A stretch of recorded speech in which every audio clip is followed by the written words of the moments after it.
Nell'ambito della Mostra Internazionale d'Arte Cinematografica si è svolta all'Hotel Excelsior la cerimonia di premiazione che ha conferito al film Pietà di Kim Ki-duk il Leoncino d'Oro Agi Scuola per il cinema, mentre la 33esima segnalazione Cinema for UNICEF è stata assegnata al film che meglio trasmette i valori e gli ideali dell'UNICEF, dando voce e volto ai diritti dell'infanzia. È stato il figlio di Daniele Cipri.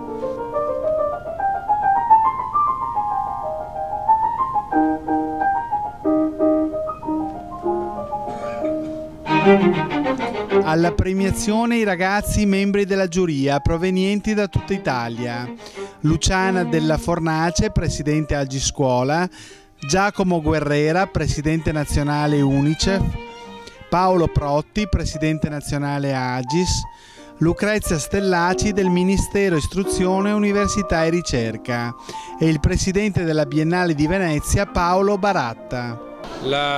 Questa è verso i giovani, cioè che coinvolgono i giovani o che riguardano i ragazzi o che riguardano i nuovi talenti, ci sono particolarmente care perché sollecitano l'attenzione delle nuove generazioni al mondo del cinema, nel modo giusto, stimolandole a riflettere, a pensare e a esercitare la loro visione, la loro considerazione critica. Quindi, come dire, stimolano una partecipazione al fenomeno artistico più compiuta, che non sia soltanto il divertimento del sabato sera. E quindi sono tutti fatti rilevanti ai fini della formazione e dell'educazione. Quindi diciamo ben vengano e ben restino.